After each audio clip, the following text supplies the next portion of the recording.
Okay, so all right students, once again we are starting chapter number 2 parallel lines and transversal. Okay, so इसमें से हम लोगों ने 2.1 तो देखा था already. Okay, so now we are heading towards the practice set 2.2.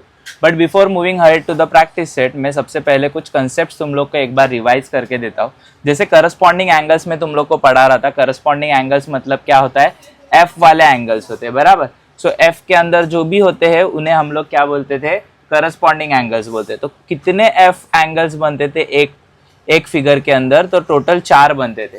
अगर दो लाइंस पैरेलल है और उनके बिटवीन क्या है, एक ट्रांसवर्सल. ओके, देखो दो लाइंस पैरेलल है और एक ट्रांसवर्सल अगर मैं ड्रॉ करता हूँ, सो कितने एफ बनते थे, ऐसे टोटल 4 एफ बनते थे. ओके, उसके बाद हम लोगों ने पढ़ा था इंटीरियर एंगल्स क्या होता है. इंटीरियर एंगल मतलब कि सी वाला जो एंगल है. इंटीरियर एंगल्स आर ऑलवेज क्या होते हैं, ऑलवेज सप्लीमेंट्री होते हैं. सप्लीमेंट्री मतलब ये इक्वल नहीं होते. जैसे ये वाला इक्वल होता है, अगर ये 70 है तो ये भी क्या होता है 70, ये 90 है तो ये भी क्या होगा. बट ये जो होते हैं ये सप्लीमेंट्री होते हैं. सप्लीमेंट्री का मतलब क्या, इन दोनों का एडिशन कितना आना चाहिए, 180 आएगा, बराबर. तो अगर ये 80 डिग्री का होगा राधिका, तो ये कितना होगा रे वंश, 100. ओके, सो ये सप्लीमेंट्री होता है, मतलब दोनों का एडिशन सेम होता है. ये अल्टरनेट एंगल है Z वाला, बराबर. तो ये सेम होते हैं. अगर ये 60 है तो ये भी क्या होगा 60.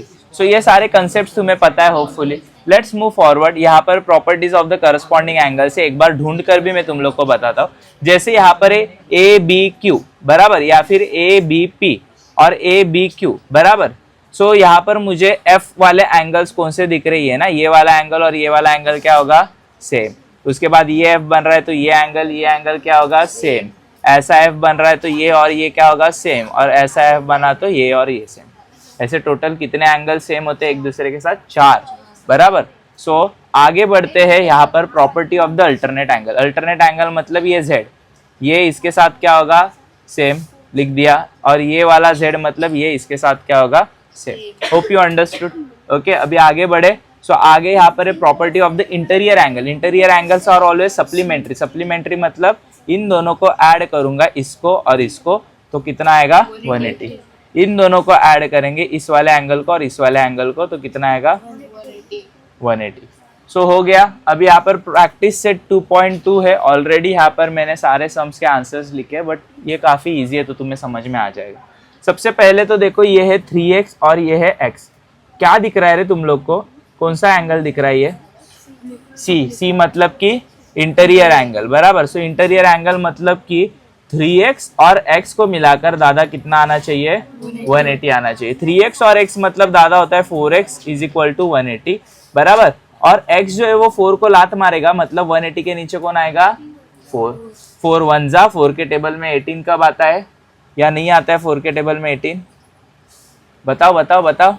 सो यहाँ पर देखो कैसे सॉल्व किया जाता है. सो यहाँ पर हम लोगों ने 3x और x को ऐड किया, टोटल मिलाकर कितना आना चाहिए, 180, क्योंकि property of the interior angle बोल रहा है. उसके बाद 4 जाएगा डिनोमिनेटर में. 4 के टेबल में 180 आता है कब, 45 जा. अगर नहीं पता तो मैं यहाँ पर डिवीजन करके बता सकता हूँ तुम लोग को. 4 के टेबल में 16 आता है ना, 4 4 जा 16, 2 बचे, एक 0 आया नीचे. 4 के टेबल में 20 कब आता है, 5 जा, मतलब आंसर कितना आएगा 45.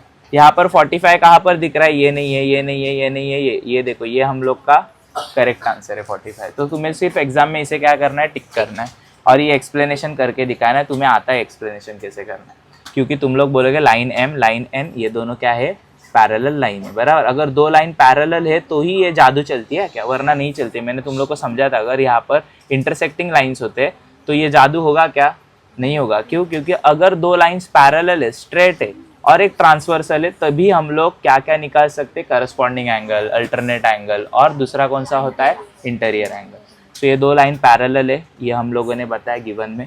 उसके बाद ABC और BCD दोनों मिलाकर क्या बनते, देखो ABC और ये DCB दोनों मिलाकर 180, मतलब 3x और x 4x हुआ, और 4 जाता है नीचे, आंसर कितना आता है 45. Hope you understood.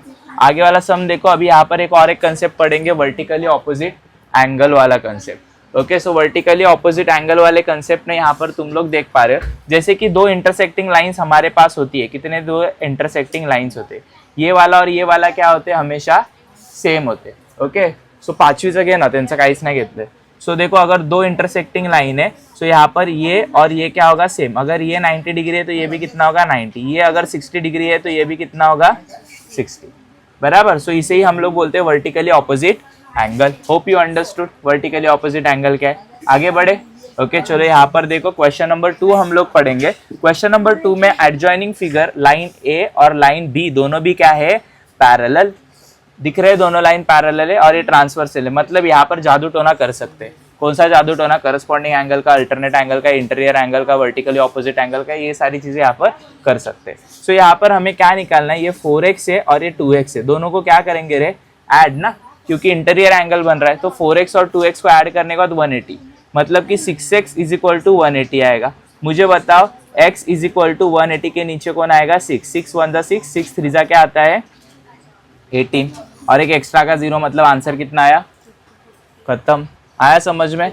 अभी आगे वाला सम देखो, क्वेश्चन नंबर 2। यहाँ पर काफी बच्चे मिस्टेक्स करते। ओके सो हमें ये वाला क्वेश्चन बहुत अच्छे से पढ़ना है। Before going to this question, यहाँ पर मैं तुम लोगों को और एक चीज बताने वाला हूँ। सो वो तुम लोगों को ध्यान में रखनी है। सो लीनियर पेयर ऑफ एंगल्स मैंने तुम लोगों को कंसेप्ट नहीं पढ़ाया, तो वो कंसेप्ट पढ़ो। लीनियर पेयर ऑफ एंगल्स, क्या कंसेप्ट पढ़ रहे, linear pair of angles. So linear pair of angles क्या होता है, तो यहाँ पर देखो लीनियर पेयर ऑफ एंगल क्या है। अगर मेरे पास एक लाइन है, देखो ये मैंने लाइन ड्रॉ की है और इसके ऊपर एक और एक लाइन है, बराबर, लाइन के ऊपर लाइन है। सो होता क्या है, अगर मैं इसे 40 डिग्री बोलता हूँ, कितना डिग्री बोलता हूँ, 40, और ये कितना है ये निकालना है। सो हम लोग कौन सा मेथड यूज करते हैं, लीनियर पेयर ऑफ एंगल। मतलब लीनियर पेयर ऑफ एंगल होते हैं शेजारी। शेजारी मतलब मराठी में शेजारी का मतलब होता है पड़ोसी, बराबर। सो ये पड़ोसी वाला है। अगर ये 40 है तो ये क्या होता है, निकालने के लिए हम लोग क्या करेंगे, 40 इसे x बोल देते हो क्योंकि पता नहीं है, इज इक्वल टू 180। ये दोनों एंगल्स भी एक दूसरे के साथ क्या होते हैं, सप्लीमेंट्री होते हैं। सप्लीमेंट्री मतलब इन दोनों का टोटल क्या आता है, 180 आता है। सो x जो है वो 40 को लात मारेगा, 180 में से क्या गया, 40 गया, मतलब कि x का वैल्यू कितना आएगा, 140। तो ये कितना आया, तो तुम लोग को पता चलेगा अभी।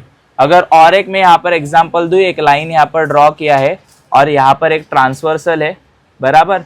उसके बाद मैंने अगर यहाँ पर 60 बोला हो तो ये कितना आएगा, 120, बराबर। कैसे, क्योंकि दोनों का एडिशन हमेशा क्या होगा, 180 होगा। और इसी को हम लोग क्या बोलते हैं, लीनियर पेयर ऑफ एंगल्स। क्या बोलते हैं इसे, लीनियर पेयर ऑफ एंगल्स। ये कंसेप्ट ध्यान में रखो, जहां पर भी ये कंसेप्ट इस्तेमाल करेंगे तो ये लाइन लिखना बहुत क्या है, इम्पॉर्टंट है। Linear pair of angles. बोल काय झालं,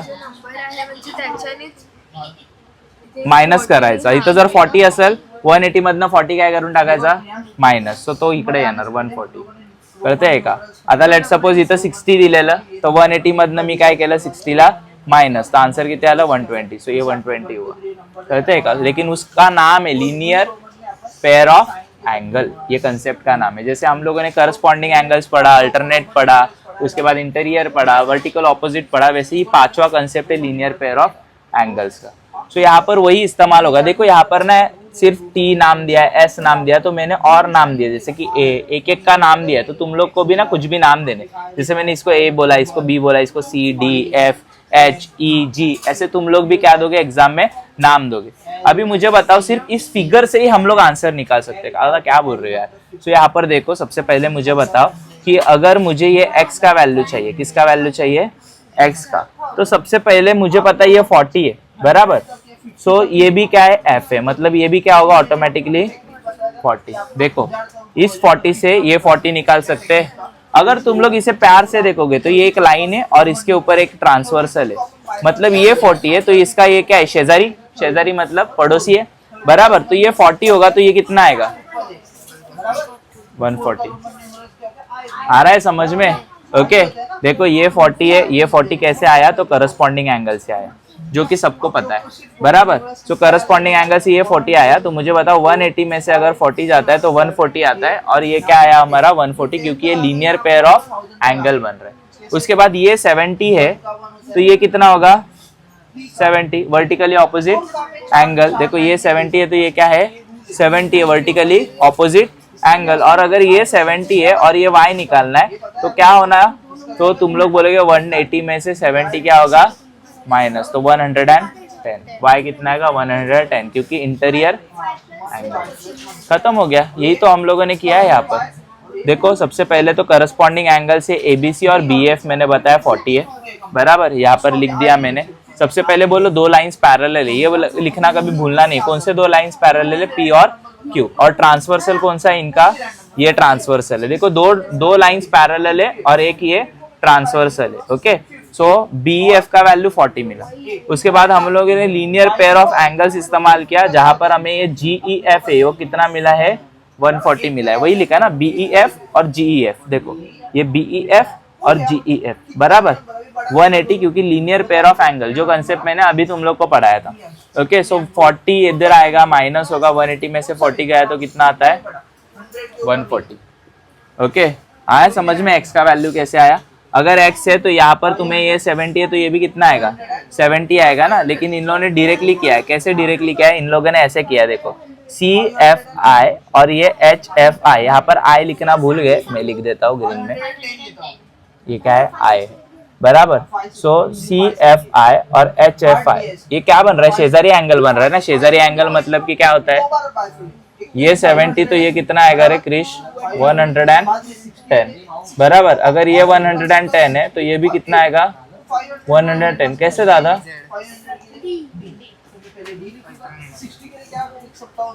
ये 110 आया और दूसरा क्या है, अल्टरनेट एंगल से y कितना आया, कर ले। ओके, चलो आगे बढ़ते हैं। यहाँ पर ये थर्ड वाला भी ऐसे ही हम लोग सॉल्व करेंगे। ओके, यही है क्या यहाँ पर। ओके देखो, चलो तो थर्ड वाला भी ऐसे ही सॉल्व करेंगे। मुझे बताओ कैसे A का वैल्यू निकाल सकते हो, B का वैल्यू निकाल सकते हो और C का वैल्यू निकाल सकते हो, बोलो। यहाँ पर देखो तो मैं बताऊँ, ये F बनेगा, ये 80 तो ये कितना आएगा, 80। अगर ये 80 है तो ये उसका ऑपोजिट मतलब C मिल गया 80, बराबर। उसके बाद यहाँ पर ये इंटीरियर एंगल बन रहा है, अगर ये 80 है तो ये कितना आएगा, 100 आएगा ना, 100, बराबर। अगर ये 100 है तो ये भी कितना होगा, 100, क्योंकि वर्टिकली ऑपोजिट एंगल है। और ये क्या बन रहा है ऐसा, Z, लेकिन नहीं होगा Z से भी। तो हम लोगों को ये निकालने के लिए C तो निकाला था ना, C कितना निकाला था, 80, ये 80 है, ये भी 80 है। तो देखो F बन रहा है, ये भी कितना होगा, 80। अगर किसी को नहीं समझ में आया वापस से सुनो। सबसे पहले A निकालेंगे, A निकालने के लिए C बन रहा है, बराबर। C बन रहा है मतलब C क्या बोलता है, 80 plus A is equal to क्या होगा, 180 होगा। मतलब कि A इज इक्वल टू 180 में से 80 गया, मतलब कि A का वैल्यू कितना आया, 100। तो ये तो सबको पता चला 100 कैसे आया। अगर ये 100 आता है तो ये भी 100 आएगा, क्योंकि तुम लोग को पता है, बराबर। सो ये मिल गया हम लोगों को, A मिल गया। देखो A का आंसर कैसे निकाला, ये 100। ओके, ये A है क्या, ये इसका वैल्यू हम लोगों ने 100 निकाला। अभी हमें क्या चाहिए, B चाहिए, बराबर। सो B और C चाहिए। तो तुम लोग देखोगे सबसे पहले तो ये 80 है, इसे भी मैं 80 बोलूंगा, क्योंकि ये क्या बन रहा है, F बन रहा है इसे। सो अगर ये 80 है तो मुझे बताओ, एक तो ऐसे Z से भी बन रहा है, बराबर, ये और ये 80, बराबर। और उसके बाद इन दोनों का रिलेशन क्या है, तो ये वर्टिकली ऑपोजिट एंगल है, मतलब 80 और ये क्या है, 100। ओके, सो आगे देखो सॉल्व किया हुआ है, कैसे सॉल्व किया है। तो यहाँ पर देखो एक नाम के लिए यहाँ पर D रखा है, मैंने बताने के लिए मैं अलग स्टेप, हजारों स्टेप है। अगर किसी को इधर से पहले ये सॉल्व करो, किसी का ये सॉल्व करो, कोई ये सॉल्व करेगा, तुम लोग की मर्जी है, बराबर। बट यहाँ पर मैंने जो लिखा हुआ है इस मेथड से देखो। So line P and line Q are the parallel line. देखो ये दो पैरेलल लाइन है और हम लोगों ने ट्रांसवर्सल इसको पकड़ा है। ये दो पैरेलल लाइन है और एक ट्रांसवर्सल है। ओके, तुम लोग बोलोगे दादा यहाँ पर तो दो ट्रांसवर्सल है, लेकिन हम लोग एक ही बार कितने ट्रांसवर्सल दिखा सकते हैं, एक ही ट्रांसवर्सल दिखा सकते हैं। तो यहाँ पर देखो IBC और मेजर एंगल है, IBC किधर दिख रहा है, IBC और मेजर एंगल A। ओके, सो यहाँ पर मेजर एंगल A कितना है, 180 में से 80 गया तो 100, जो मैंने तुम लोग को बताया था, बराबर, क्योंकि property of the interior angle आता है। ओके, उसके बाद यहाँ पर हम लोगों को क्या चाहिए, मेजर एंगल A। देखो अगर ये हमारा कितना मिला है, 100, तो ये कितना होगा रे, मुझे बताओ। ये 100 है तो ये कितना होगा, D 80 ना, क्यों 80 होगा, क्योंकि शेजारी पड़ोसी, बराबर ना। अगर ये 100 है तो ये कितना होगा, 80। तो पड़ोसी वाला एंगल, तो यहाँ पर लीनियर पेयर ऑफ एंगल डाल दिया मैंने। ओके, कैसे समझ में आ रहा है क्या, ये अगर 80 है तो ये कितना होगा, 100। ओके, सो वही मैंने लिखा। तो A 180 में से 100 गया तो कितना बचा, सो ये डी कितना मिला मुझे 80, तो ये एफ बन रहा है, ये भी कितना है 80 बराबर। अगर ये 80 है तो ये भी एफ बन रहा है, ये भी कितना है, खत्म हो गया। सिर्फ लिखते समय जब भी पहला कर रहे थे तो ये दो पैरेलल लाइंस थे और ये उनका सॉरी ये दो पैरेलल लाइंस थे और ये क्या था, ट्रांसवर्सल था। सेकंड में देखो L and M parallel line है, किधर गए, एल और एम पैरेलल लाइन है और क्यू क्या है, ट्रांसवर्सल। सो ये लिखना बहुत इंपॉर्टेंट है, एल और एम पैरेलल लाइन है और क्यू क्या है, ट्रांसवर्सल है। उसके बाद पैरेलल लाइंस कौन से बनेंगे, पी और क्यू क्या है, पैरेलल लाइंस और एम क्या है, ट्रांसवर्सल। देखो पी और क्यू पैरेलल लाइन है और एम क्या है, ट्रांसवर्सल। आया थर्ड वाला समझ में। चलो फोर्थ वाला भी देखते, ये तो ऐसे ही पड़ा हुआ है सम, आई गेस फोर्थ वाला ये रहा। ओके ये भी इधर ही देख लो, तो तुम लोग को समझ में आएगा फोर्थ वाला भी। ओके सो बेसिकली अगर ये 105 है तो ये भी कितना होगा, एफ बराबर। समझ में आया, ये 105 ये भी 105, वर्टिकली ऑपोजिट एंगल बराबर। देखो कितना इजी था, एफ बन रहा है 105 105 105 105 क्योंकि वर्टिकली ऑपोजिट, और एक लाइन के ऊपर एक ट्रांसवर्सल है, मतलब शेजारी एंगल। शेजारी एंगल मतलब पड़ोसी वाला एंगल 105, तो ये कितना होगा 75, क्योंकि 180 में से माइनस करोगे 105 तो आंसर कितना मिलेगा, क्योंकि शेजारी एंगल ना, हो गया खत्म। यही है, लिख पाओगे ना। Hope you understood. ओके आगे देखो, अभी ये लास्ट वाला समय है गेस। ओके फिफ्थ वाला, ओके उसके आगे भी रहेंगे बट वो बाद में लेंगे अपन। सो ये अभी तक हम लोग लास्ट वाला फिफ्थ वाला सम ले रहे। ओके सो यहाँ पर देखो खत्म है ना 50 समय। ओके सो 50 समय लास्ट समय। यहाँ पर देखो मुझे बताओ, ये तो सीधा अल्टरनेट एंगल है। देखो P ये 40, ये भी क्या होगा 40, उसके बाद 30 30। अगर ये आधा 40 है आधा 30 है, दोनों को ऐड करेंगे तो कितना बनेगा, तो x का वैल्यू कितना है, हो गया खत्म। क्या पूछा है देखो, find the value of x बराबर। पण दादा तू इथे बोलला इफ हा 40 आहे तर मग हा पण 40 आहे ना, मग हा अब ये दोन लाइंस पैरेलल है, अभी ये ट्रांसवर्सल है बराबर, मतलब ये z बन रहा है, ये 40 होगा तो ये आधा x क्या बनेगा 40 बराबर ना। पूरा x 40 नहीं बन सकता, क्यों, क्योंकि ये दो पैरेलल लाइंस है और ये ट्रांसवर्सल है, तो आधा x क्या बना 40। अभी वो होने के बाद ये दो लाइंस पैरेलल है और ट्रांसवर्सल कौन है अभी, ये बराबर। सो ये दो लाइन पैरेलल है, ये ट्रांसवर्सल है, तो ये 30 होगा तो ये भी कितना होगा 30। मतलब ये आधा x 40 है आधा x 30 है, दोनों को पूरा x हमें चाहिए, तो पूरा x कितना आएगा, यही क्या, देखो इसको नाम दे दिया हम लोगों ने। ट्रांसवर्सल कौन है पहले का, BC, और ये दोनों क्या है पैरेलल लाइंस। देखो P and line L is a parallel, line BC is a transversal, तो इसमें ये दोनों क्या बन रहे हैं, अल्टरनेट एंगल। देखो बता दिया ना, दोनों क्या है 40 डिग्री। उसके बाद यहाँ पर देखो line L and line Q क्या है, तो पैरेलल है। देखो ये दो पैरेलल है और ट्रांसवर्सल कौन है CE, ये 30 तो ये भी क्या है 30, और दोनों को अगर x बनाने के लिए इन दोनों को क्या करना पड़ेगा, ऐड। इसे बोलते हैं एंगल एडिशन प्रॉपर्टी। हाँ हाँ अल्फाबेट दो देना पड़ता है। देखो ये जो मैंने लिखा हुआ है ना, ये देना पड़ता है क्योंकि इससे तुम लोग इजी होगा सम सॉल्व करना। Without this you can not solve the sum, क्योंकि ये सारी चीजें लिख नहीं पाओगे ना। अगर अल्फाबेट से तो तुम लोग ऐसे बता पाओगे क्या, मेजर एंगल नहीं बता पाओगे। सो ये कितना आया 70। So that's it for today guys. Hope you understood the lecture. Question number 1 से लेकर क्वेश्चन नंबर 5 हम लोगों ने क्या किया है, कवर किया। Okay so whole practice set 2.2 is over.